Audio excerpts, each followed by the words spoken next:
Struggling to get your first Airbnb because you don't know where to even start, don't know what markets to pick, and God, can't even get a landlord to say yes to allow you to put the property in the Airbnb. So maybe you're listening to me right now and you're a professional 9-to-5 worker and you're overworked and underpaid, as most people that have jobs, and you're like, what if I could work for myself? I can build an empire for me and my family instead of building somebody else. Then this video is going to be for you, because I'm going to share with you 8 steps that I used in order if I was starting all over, and you can just basically model, mimic, and master these 8 steps to getting your first Airbnb in literally 30 days or less. Step number 1, right here. You got to start with the mindset. Now, when I say mindset, I just want you to understand the dynamics of this business. Getting into Airbnb arbitrage, so we're clear, basically means that we don't have to buy property. It's a fancy way of saying we're just going to rent a property from a landlord, get their permission, and put it on Airbnb. That's called arbitrage. Now, what I want to talk to you about is time and expectations. If you could give me 10 to 15 minutes a day, that would be all I need. So if you're watching me right now, you're like, I could give you 10 to 15 minutes a day, then pay attention, because every step is going to be so valuable. You're going to want to stay all the way to the end. This is exactly what I did and how I built an Airbnb empire. So the first thing is our mindset, because 80% of the success we have in anything we do, especially Airbnb, is going to be the belief. That's called the belief lid. And if we can open up the belief lid to believe and dream that we can do anything, we can achieve anything in this world. And so our first thing there is to realize that we're only going to take us a few minutes, 20 minutes, 15 minutes a day, and then believe 100%, without a shadow of a doubt, you're the best Airbnb host on this planet, and sooner or later you'll manifest that in your life. Step number 2 is you got to create an LLC. Now, the reason for it isn't just so that way you can protect yourself from any lawsuits, but it's also the mindset that goes back to say, you know what, I started a business, right? Maybe your husband or your wife, your boyfriend, girlfriend, your fiance, your significant other started a business. You're like, I want to do something for myself. It's the mindset to understand that you have created something yourself. And that's very valuable for a lot of people. So creating an LLC is extremely important, not only from the lawsuit side, but the mindset, but also so you don't commingle funds from your personal side, right? So it barriers a lot of different things, but that is the first step after you've got your mind right and saying, you know what, I want to do this because I'm a tiger caught in a cage, and I'm tired of overworking myself and having somebody tap on my shoulder to tell me when to get back from lunch. If you're being micromanaged, you don't like what you do, and you're part of the 83% that actually are not engaged at work anyway, then do this on the side. And eventually, hopefully, what'll happen is you can build this up to where this income surpasses your 9-to-5 income, and then you can wave bye-bye to the 9-to-5. That would be my hopes for you. No guarantees, because everybody's education and background is a little bit different, but I've helped a lot of people do this. Step number 3, and that is getting an EIN number. Now, why is this important? For 2 reasons. Number 1, it is basically the 9-digit number that is connected to your LLC. It is free, and all you gotta do is go to the irs.gov to get it. It takes 10 minutes. So once you get your LLC, you're gonna then apply for your EIN number, irs.gov, and then that also double backs as what you can use for business funding later on down the line once you start establishing business credit, which I can help you with some tips and tricks and strategies there as well. Step number 4, and that is open up a business bank account. Now, I'm gonna give you some of my fan favorites, okay? And ones that I used, and then you guys can model, mimic, and master if you choose to, but this is what I did. I opened up a bank account at Bank of America, I opened up a business bank account at Chase, and I opened up a business bank account at Navy Federal. Not all at the same time, but the reason why I picked those bigger banks, those 3, is because once you're ready for business funding, those particular banks give very high credit limits on their credit cards. Now, does it have to be enough? If you don't have one of those in your area, could you go with a different bank? Could you go with a credit union that's a little bit more liberal in terms of funding? Absolutely. But I do like Chase, Bank of America, and Navy Federal for the reasons of high credit limits. Step number 5, and that is choosing the right market. So now we've opened up our LLC, we've got our EIN number, we went to the bank, we went in there and said, hey, listen, we want to open a bank account. Now it's time to actually pick the market. So where do you go? Well, what you can do is get onto airdna.co, and this will give you an idea of what people are doing in that city/state, so you can see what the occupancy. I'm gonna give you 5 factors right now while you're picking a city that, in my opinion, would be great areas to start your first Airbnb in. When you're on AirDNA, you can get a free version to start with, but let me say it this way, do not stay with the free version. My students get my software for free. I paid the $2,000 a year for the whole year. My students get to access that. It's very accurate data. The free, I can't say so much about, but it's a good start, okay? When you're on there, here's what you wanna look for. When you type in a city, you want to make sure that there are more than 250 active Airbnbers in that city. You don't want small little podunk cities, right? And you don't want the ones that are oversaturated. Think Miami and Las Vegas and think of Atlanta and think of Chicago. Anything over 10,000, it's just gonna be a little bit tougher for you because you gotta be really good in those cities, right, to stand out. So you kind of want to be in that middle, right, above 250 and less than 1,000, and that's a good market. And the second thing you want to look for, and it'll tell you this right there on the site, you want to look for the occupancy to be above 60% as a whole. So the city average, if it's over 60%, you are in good shape. Also look for the market grade. The market grade goes from 0 to 100. I would like for it to be over 70, nothing less than 70 for a market grade. And lastly, you'll see the average daily rate. You want that to be above $150 so you're not competing with the local hotels, the Days Inns, La Quintas, and all these smaller ones that are gonna beat you out based on them being bigger and a lot more funding behind them, right? Because remember, Airbnb arbitrage is the same business as a hotel, just on a smaller scale. In and out hospitality business.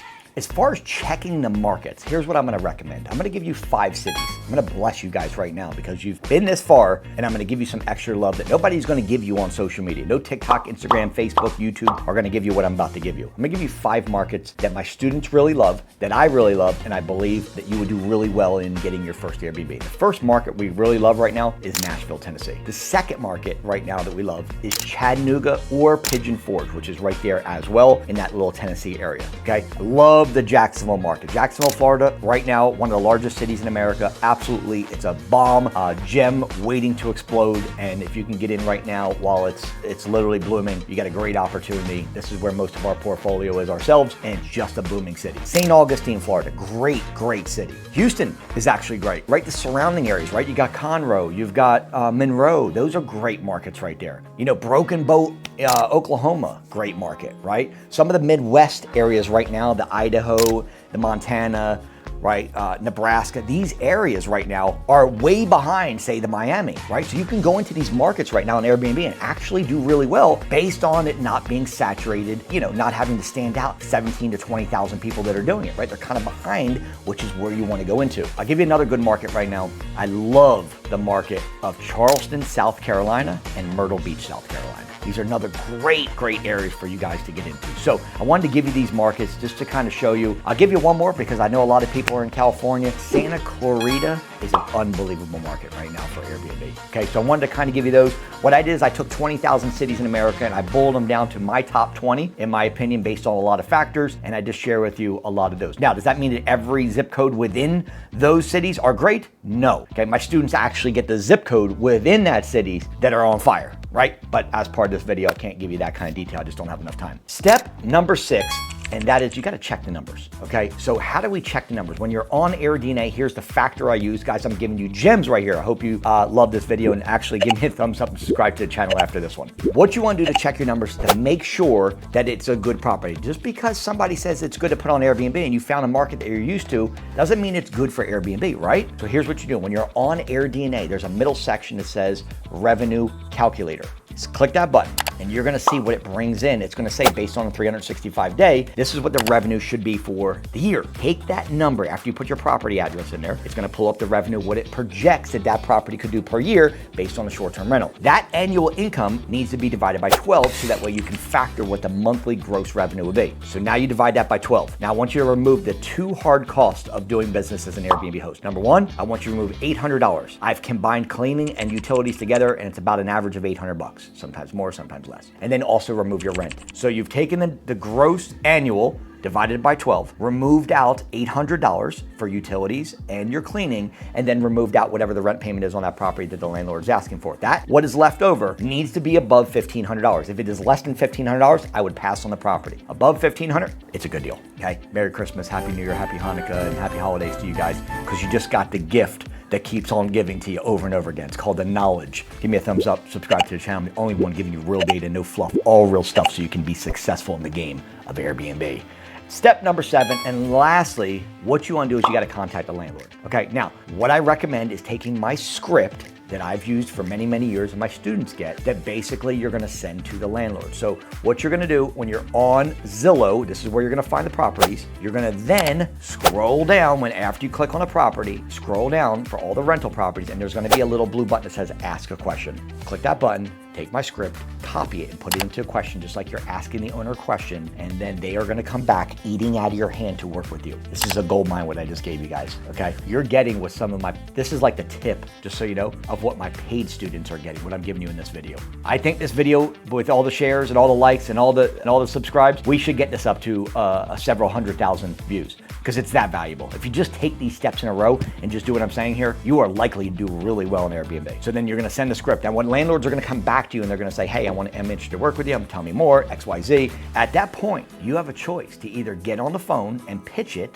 and I'll tell you what I would do. If I was gonna pitch it, I'd pitch it as a corporate lease. We are a corporate leasing company. We have travel nurses, doctors, chiropractors, business professionals. Sometimes they stay for 2 to 3 days, sometimes they stay for 2 to 3 months. Okay, but Mr. Landlord, here's the big difference from any traditional tenant. We're gonna keep your property in for sale condition the entire lease. In fact, it's gonna be in better condition when we leave than it is right now. And the reason for it is we have a professional cleaning crew that comes in once a week to deep clean the property, and any maintenance on a property that's small, we're gonna handle ourselves. Look, we're gonna be the best tenant you've ever had. We have no smokers, no pets, and generally no little kids, okay? But this is an amazing opportunity for us to work together, and just to show you we're serious. I love your property. Let's do a 2-year lease on it, and let's get the deal done. Can we put together a deal?